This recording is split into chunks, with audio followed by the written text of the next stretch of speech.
Hello everyone, welcome to star education YouTube channel. Star education YouTube channel में आप सबનું ખૂબ ખૂબ સ્વાગત છે। આજનો જે વિડિયો છે એમાં આપણે ચર્ચા કરીશું 22મી એપ્રિલના તમામ અગત્યના કરંટ અફેર। સૌથી પહેલા એક ક્વેશ્ચન તમારા માટે જેનો જવાબ આપે લખવાનો કોમેન્ટમાં। લાસ્ટ વિડિયોમાંથી એક ક્વેશ્ચન છે જેનો જવાબ તમે લખશો કોમેન્ટમાં। હાલમાં જ એશિયન મેન્સ હોકી ચેમ્પિયનશિપ 2023 આનું આયોજન ભારતમાં થવાનું એ તો ક્લિયર, પણ ભારતના કયા શહેરમાં આનું આયોજન થશે એ તમારે મને કહેવાનું કોમેન્ટમાં। તો ફટાફટ તમે આન્સર લખજો, સાથે જેટલું પણ ડિસ્કસ કરેલું છે જેટલું યાદ આવે લખવાનો પ્રયાસ કરવાનો। હાલમાં જ હવે ચર્ચા કરીએ હવે 22મી એપ્રિલના તમામ અગત્યના કરંટ અફેર। સૌથી પહેલો ક્વેશ્ચન છે કે હાલમાં જ ગંગા પુષ્કરાલુ ઉત્સવ છે આ દર કેટલા વર્ષે યોજવામાં આવે છે? હાલમાં આયોજન થયેલું 2023માં, અને આ દર કેટલા વર્ષે થાય છે? દર 12 વર્ષે એક વાર થાય। દર 12 વર્ષે આ તહેવાર એક વખત થાય। ઓપ્શન સી આપણો આન્સર થાય। તો ગંગા પુષ્કરાલુ ઉત્સવ છે એ આ વર્ષે ક્યાં ઉજવાયેલો એવું પણ પૂછે તમને, તો આ વર્ષે આની ઉજવણી વારાણસી ખાતે કરવામાં આવેલી। ઓકે, તેલુગુ લોકોનો તહેવાર છે। સામાન્ય રીતે તેલંગાણા આંધ્રપ્રદેશના લોકો છે એ આ તહેવાર ઉજવે છે। ગંગા નદીના કિનારે આવી પૂજા કરે છે, પિંડદાન કરે છે, બરાબર। અને 12 વર્ષે એક વખત ઉજવાતો તહેવાર છે। સામાન્ય રીતે કાશી હરિદ્વારમાં આ તહેવાર આવે, પણ આ વર્ષે વારાણસીમાં કર્યો છે। ક્લિયર? વિશ્વ પૃથ્વી દિવસ આ ક્યારે ઉજવાય છે? આજે છે 22મી એપ્રિલ। આજે છે વિશ્વ પૃથ્વી દિવસ, તો આન્સર આવશે ઓપ્શન સી 22 માર્ચ। 22 માર્ચે વિશ્વ પૃથ્વી દિવસ હોય છે। 1970માં આપણે સૌથી પહેલી વખત વિશ્વ પૃથ્વી દિવસ ઉજવેલો હતો। ઘણા લાંબા સમયથી પૃથ્વી પર રહીએ છીએ, પણ આપણે પૃથ્વી દિવસ ઉજવવાની શરૂઆત 1970 થી કરી। 2023ની થીમ છે ઇન્વેસ્ટ ઇન અવર પ્લેનેટ, અને 2023ના રોજ 53મી વખત આપણે વિશ્વ પૃથ્વી દિવસ ઉજવી રહ્યા છે। હાલમાં જ એનસીઆરટીસી એમના દ્વારા પોતાની સૌથી પહેલી સેમી હાઈ સ્પીડ ક્ષેત્રીય રેલ સેવા છે એને કયા નામથી શરૂ કરવામાં આવી છે? સેમી હાઈ સ્પીડ ક્ષેત્રીય રેલ સેવા છે આ રેપિડ એક્સ નામથી શરૂ કરી છે। તો આન્સર આવશે રેપિડ એક્સ। તો એનસીઆરટીસી દ્વારા આ શરૂ કરવામાં આવ્યું છે સેમી હાઈ સ્પીડ ક્ષેત્રીય રેલ સેવા, એટલે કે રિજનલ રેલવે સર્વિસ। તો આ રેપિડ એક્સ નામથી શરૂ કર્યું છે। બાકી એનસીઆરટીસી નું પૂરું નામ છે national capital region transport corporation. તો આ એનું પૂરું નામ છે। સૌથી પહેલી જે રેપિડ એક્સ સેવા શરૂ થઈ એ દિલ્હીથી મેરઠ વચ્ચે શરૂ કરવામાં આવશે। એકચ્યુઅલમાં શરૂ નથી થઈ, શરૂ કરવામાં આવશે, બરાબર। અને વાયા ગાઝિયાબાદ થઈને જશે, દિલ્હીથી મેરઠ વાયા ગાઝિયાબાદ। આખું ડિસ્ટન્સ છે 82 કિલોમીટરનું છે, અને 82 કિલોમીટરનું ડિસ્ટન્સ માત્ર 1 જ કલાકની અંદર કવર, 1 કલાક કરતા પણ 1 મિનિટ ઓછી 59 મિનિટમાં પૂરું કરશે। અને આ ટ્રેન ક્યારે શરૂ થશે? 2025 સુધીમાં શરૂ થઈ જશે એવું કીધેલું છે। બાકી આવા બીજા પણ 2 પ્રોજેક્ટ બને છે, એક તો દિલ્હીથી પાણીપત અને દિલ્હીથી અલવર વચ્ચે, બરાબર। તો આવી કુલ અત્યાર સુધીમાં 3 સેમી હાઈ સ્પીડ રેલ સેવા શરૂ કરવા અંગેની જાહેરાત કરવામાં આવી છે।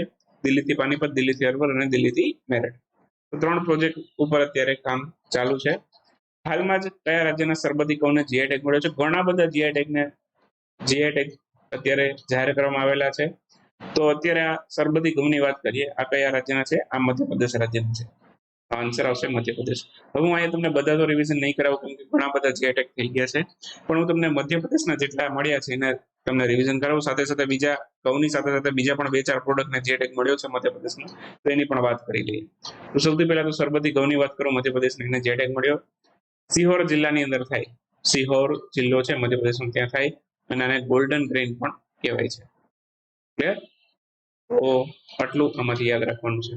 બાકી ગુજરાતના કોઈ ઘઉંને જીઆઈ ટેગ મળ્યો છે? ભાલિયાના ઘઉં છે જેને જીઆઈ ટેગ મળ્યો છે। બાકી મધ્યપ્રદેશની ગોંડ પેઇન્ટિંગને અગાઉ જીઆઈ ટેગ મળી ગયાની વાત થઈ ગઈ આપણે। પછી હાલમાં જ આ નવું છે, ઉજ્જૈનનું બાટિક પ્રિન્ટ છે, ઉજ્જૈનની બાટિક પ્રિન્ટ, એને હાલમાં જીઆઈ ટેગ મળ્યો છે।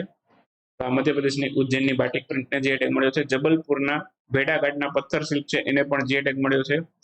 બાલાઘાટની વારાસુની સાડી છે એને પણ હાલમાં જીઆઈ ટેગ મળ્યો છે। અને ગ્વાલિયરના કાલીન, આ બધાને હાલમાં જ આ ઘઉંની સાથે સાથે જીઆઈ ટેગ મળ્યો છે। તો આટલા પ્રોડક્ટ છે એ તમારે ખાસ યાદ રાખવાના છે, મધ્યપ્રદેશના છે। અને બાકી 2 અગાઉ મળી ગયા છે, મોરેનાના ગજક અને સુંદરજા કેરી, એ પણ મધ્યપ્રદેશના છે, એને પણ જીઆઈ ટેગ મળેલા છે। તો કુલ અત્યારે લગભગ મેં તમને 6-7 પ્રોડક્ટ કરાવ્યા મધ્યપ્રદેશના, એ બધાને જીઆઈ ટેગ હમણાં જ મળેલા છે। International day four street children, આની ઉજવણી ક્યારે કરવામાં આવેલી? રસ્તા પર રહેતા બાળકો માટેનો આંતરરાષ્ટ્રીય દિવસ કહી શકીએ ગુજરાતીમાં આને. તો 12મી એપ્રિલ આ દિવસ ઉજવાયેલો. લગભગ 10 દિવસ પહેલા 12મી એપ્રિલ આ દિવસની ઉજવણી થઈ હતી. યુનિસેફ આ દિવસની ઉજવણી કરે છે અને યુનિસેફનો રિપોર્ટ એવું કહે છે કે 150 મિલિયન બાળકો, એટલે કે 15 કરોડ બાળકો એવા છે કે વિશ્વની અંદર એમની પાસે રહેવા માટે ઘર નથી, તેઓ માત્ર રસ્તા ઉપર વસવાટ કરે છે. તે એવા બાળકો માટે આ international day four street children ઉજવાય છે, યુનિસેફ ઉજવે છે. અને થોડાક આવા જ અગત્યના દિવસો કહી દઉં બાળકોને લગતા. રાષ્ટ્રીય બાળ દિવસ પૂછે તો 14 નવેમ્બર, વિશ્વ બાળ દિવસ પૂછે તે 20મી નવેમ્બર અને વીર બાળ દિવસ પૂછે તે 26મી નવેમ્બરે. આટલા અગત્યના દિવસો છે જે તમારે ખાસ યાદ રાખવાના છે. હાલમાં જ ભારતીય નૌસેના દ્વારા ક્વોન્ટમ ટેકનોલોજીનો ઉપયોગ માટે કઈ સંસ્થા સાથે હસ્તાક્ષર કરવામાં આવ્યા છે? ભારતીય નૌસેનાએ કરાર કર્યા છે અને કર્યા છે રમન રિસર્ચ ઇન્સ્ટિટ્યૂટ બેંગ્લોર સાથે. ભારતીય નૌસેનાએ ક્વોન્ટમ ટેકનોલોજી માટે રમન રિસર્ચ ઇન્સ્ટિટ્યૂટ બેંગ્લોર સાથે કરાર કર્યા છે. અને આ રમન રિસર્ચ ઇન્સ્ટિટ્યૂટ છે જે બેંગ્લોરમાં આવેલું છે કર્ણાટકમાં, એ કોના અંતર્ગત કાર્ય કરે છે? Department of science and technology અંતર્ગત કાર્ય કરે છે. અને department of science and technology એ વિજ્ઞાન ટેકનોલોજી મંત્રાલયનો એક વિભાગ છે, પણ યાદ રાખજો. બાકી ભારતીય નૌસેનાના વડાને યાદ રાખી લો, આર હરિકુમાર અત્યારે ભારતીય નૌસેનાના વડા છે. બસ એટલું યાદ રાખશો, આમાંથી ઘણું થઈ જશે. હાલમાં જ ક્રિપ્ટો એક્સચેન્જ કંપની બિટફિનેક્સ, એમણે કયા દેશનું અધિકારિત રીતે લાયસન્સ પ્રાપ્ત કરી ક્રિપ્ટો ફર્મ બની છે? તો એમણે અલ સાલ્વાડોર નામનો દેશ છે ત્યાંનું અધિકારિત લાયસન્સ પ્રાપ્ત કર્યું છે અને ક્રિપ્ટો ફર્મનું લાયસન્સ પ્રાપ્ત કરનાર સૌથી પહેલી કંપની બની છે બિટફિનેક્સ. બાકી અલ સાલ્વાડોર છે એ વિશ્વનો સૌથી પહેલો એવો દેશ હતો કે જેણે ક્રિપ્ટોકરન્સી છે એને પોતાની ઓફિશિયલ કરન્સી જાહેર કરી દીધી, અધિકારિત મુદ્રા જાહેર કરી દીધી, એટલે કે ઓફિશિયલ કરન્સી જાહેર કરી દીધી અલ સાલ્વાડોર. અને એના પછી બીજો દેશ બન્યો હતો કે જેમણે ક્રિપ્ટોકરન્સીને ઓફિશિયલ કરન્સી જાહેર કરી હોય એવો બીજો દેશ બન્યો હતો સેન્ટ્રલ આફ્રિકન રિપબ્લિક. તો એણે પણ આમની જેમ ક્રિપ્ટોકરન્સીને ઓફિશિયલ ચલણ ડિક્લેરેશન કર્યું. બાકી બિટફિનેક્સ છે એ અલ સલ્વાડોરનું લાયસન્સ મેળવનાર સૌથી પહેલી કંપની બની છે. હાલમાં જ તાર મુગલી આ ભારતીય નૌસેનાનું એક જહાજ છે અને કયા દેશમાં સ્થળાંતર કરવામાં આવશે? હાલમાં જ આ જહાજ છે એને માલદીવ્સમાં આપણે સ્થળાંતર કરી રહ્યા છીએ. તો ઓપ્શન ડી આપણો આન્સર થશે. માલદીવ્સમાં શા માટે આપણે સ્થળાંતર કરી રહ્યા છીએ? માલદીવ્સને આપણે આ ગિફ્ટમાં આપી દીધું, ભેટમાં આપી દીધું. તો આઈએનએસ તાર મુગલી નામનું જહાજ છે, ભારતીય નૌસેનાનું જહાજ છે જે માલદીવ્સમાં સ્થળાંતર થઈ રહ્યું છે, એ માલદીવ્સને આપણે ભેટમાં આપ્યું છે. ભારતમાં ક્યાં હતું? આ વિશાખાપટ્ટનમ ખાતે તૈનાત હતું, જ્યાં પૂર્વીય નૌસેના કમાન છે એનું મુખ્ય મથક પણ આવેલું છે. બાકી વાત કરું તો આ જહાજનું નિર્માણ કોણે કરેલું એવું પ્રશ્ન પૂછે તો ગાર્ડન રીચ બિલ્ડર એન્જિનિયર્સ લિમિટેડે આનું નિર્માણ કરેલું છે. અને માલદીવ્સનું શું નામ રાખશે? સ્વાભાવિક છે, તાર મુગલી તો નહીં જ રાખે, તો એ માલદીવ્સનું નામ બદલીને નામ રાખશે MCGS મોરાવી. એ પણ યાદ રાખવાનું. બાકી ભારત શ્રીલંકા માલદીવ્સ વચ્ચે એક યુદ્ધ અભ્યાસ થાય છે દોસ્તી નામની. દોસ્તી એક્સરસાઇઝ કયા દેશો વચ્ચે થાય છે? ભારત શ્રીલંકા માલદીવ. હાલમાં જ કઈ સંસ્થા દ્વારા ગ્રીન ડિપોઝિટની સ્વીકૃતિ માટે એક ફ્રેમવર્ક અંગેની જાહેરાત કરવામાં આવી છે? ગ્રીન ડિપોઝિટ છે એને સ્વીકૃતિ આપી છે હાલમાં જ આરબીઆઈએ. તો આન્સર આવશે ઓપ્શન સી, આરબીઆઈ. ગવર્નર કોણ છે આરબીઆઈ? યાદ હોવું જોઈએ, શક્તિકાંત દાસ છે, 25મા નંબરના છે, બરાબર. અને એમને ગવર્નર ઓફ ધ યરનો એવોર્ડ મળેલો છે. આરબીઆઈ ની વાત થઈ ગઈ. સ્થાપના 1 એપ્રિલે જ ગઈ હતી, હમણાં એનો સ્થાપના દિવસ ગયેલો, બરાબર. તો એ પણ એક અગત્યનો પોઈન્ટ છે આરબીઆઈ વિશે. 1 એપ્રિલ 1935 ના રોજ સ્થાપના થયેલી, 1 જાન્યુઆરી 1949 ના રોજ એનું રાષ્ટ્રીયકરણ થયેલું. બાકી વાત કરીએ તો આરબીઆઈ છે એના ગ્રીન ડિપોઝિટની સ્વીકૃતિ આપી છે, 1 જૂન 2023 થી લાગુ થશે. હવે આ ગ્રીન ડિપોઝિટ છે એની વાત કરતો માની લો કે કોઈ પણ બેંક છે અથવા તો નોન બેન્કિંગ ફાઇનાન્શિયલ કંપની છે, તો તમે જ્યારે એમાં ડિપોઝિટ કરાવો છો, બરાબર, ફિક્સ ડિપોઝિટ મૂકો, તો એ ફિક્સ ડિપોઝિટના પૈસાનું બેંક શું કરે? બેંક છે બીજાને લોન આપી દે અને એમાંથી ઇન્ટરેસ્ટ મળે. તમને ઇન્ટરેસ્ટ આપે, એ બીજા પાસેથી ઇન્ટરેસ્ટ ઉઘરાવીને એ તમને આપે, થોડો ઘણો પોતે રાખે, બરાબર. તો આવી રીતે સાયકલ ચાલતી હોય બેંક. હવે આ ગ્રીન ડિપોઝિટ થી શું થશે? તમે ગ્રીન ડિપોઝિટમાં જે અમાઉન્ટ જમા કરાવો એમાં તમને ઇન્ટરેસ્ટ તો મળશે જ, પણ બેંકો આ પૈસા તમારા જે છે એ માત્ર એવી કંપનીઓને એવા જ ઓર્ગેનાઇઝેશનને આપી શકશે કે જે રિન્યુએબલ એનર્જી સાથે સંકળાયેલા હોય. આ ગ્રીન ડિપોઝિટનો મતલબ છે. હાલમાં જ સંયુક્ત રાજ્ય અમેરિકા અને કયા દેશ વચ્ચે બાલિકતન ડ્રીલ નામનો એક એક્સરસાઇઝનું આયોજન થયું છે?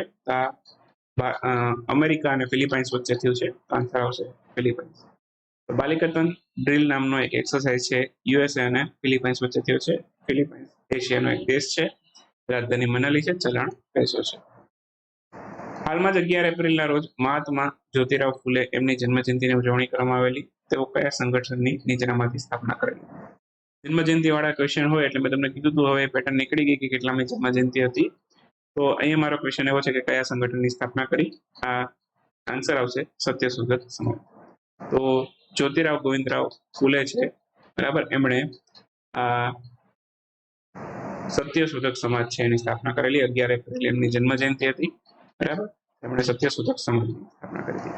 એમણે અને એમના પત્ની સાવિત્રીબાઈ ફૂલે 1848માં એમણે મહિલાઓ માટે પુણેમાં સૌથી પહેલી શાળાની શરૂઆત કરી હતી. એ પણ એક અગત્યનો પોઈન્ટ છે. એ પણ એમના વિશે ક્વેશ્ચન પૂછાય છે, બરાબર. મહિલાઓ માટે સૌથી પહેલી શાળાની શરૂઆત કોણે કરાવેલી? તો એ ક્વેશ્ચન પૂછાય છે. 11 એપ્રિલે બીજો અગત્યનો દિવસ હતો કસ્તુરબા ગાંધીની જન્મજયંતિ હતી, જેને આપણે સુરક્ષિત માતૃત્વ દિવસ તરીકે ઉજવીએ છીએ, અથવા તો રાષ્ટ્રીય સુરક્ષિત માતૃત્વ દિવસ તરીકે ઉજવીએ છીએ. આર્ય સમાજની સ્થાપના કોણે કરી? એક પ્રશ્ન આવો પણ પૂછાય જીકેના સંદર્ભમાં. તો સ્વામી દયાનંદ સરસ્વતીએ કરી છે. બ્રહ્મ સમાજની સ્થાપના રાજા રામમોહન રાયે કરેલી. આ બધા એવરગ્રીન ક્વેશ્ચન છે જે ક્યારેક ને ક્યારેક પરીક્ષામાં અવારનવાર આવતા હોય છે. એસસીઓ યંગ ઓથર કોન્ફરન્સ 2023નું આયોજન કયા શહેરમાં થયેલું? આ નવી દિલ્હીમાં થયેલું. ઓપ્શન બી આપણો આન્સર થશે. હાલમાં જ નવી દિલ્હી ખાતે એસસીઓ યંગ ઓથર કોન્ફરન્સનું આયોજન થયેલું. થીમ યાદ રાખવી તો યાદ રાખો, બાકી ન યાદ રાખો તો ચાલશે. Civilisation dialogue amongst the SCO member nation perspective from young scholar.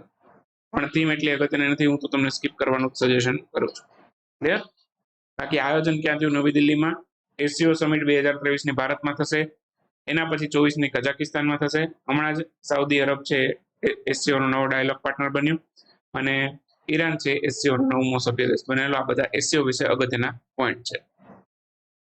બાકી ચાલો એક પ્રશ્ન તમારા માટે. એસસીઓ છે એનું મુખ્ય મથક ક્યાં આવેલું છે એ તમારે મને કહેવાનું છે કોમેન્ટમાં, બરાબર. તો આ પ્રશ્ન તમારા માટે છે. જેમને પણ ઈચ્છા છે આન્સર આપવાની, આન્સર આપી શકે છે. બાકી આપણી એપ્લિકેશન છે, એપ્લિકેશનમાં આપણું પેડ કન્ટેન્ટ એક્સેસ કરી શકાશે. બધું જ ઈ મેગેઝિન, પીડીએફ, ટેસ્ટ, આ બધું આપણું પેડ કન્ટેન્ટ હોય છે જે તમે એમાં એક્સેસ કરી શકો છો. ઈ મેગેઝિન એવી ડિઝાઇન કરીએ છીએ કે જે તમે ફોનથી પણ તમે રીડ કરી શકો. પ્રિન્ટ પણ કાઢી શકવાની ફેસિલિટી આપીએ છીએ, ડાઉનલોડ કરવાની ફેસિલિટી આપીએ છીએ. આ બધી ફેસિલિટી તમને એપ્લિકેશનમાં મળે છે. ક્લિયર? તો મળીએ નેક્સ્ટ વિડીયોમાં. ત્યાં સુધી રજા લઈએ. આવજો ભાઈ. Thank you for watching star education.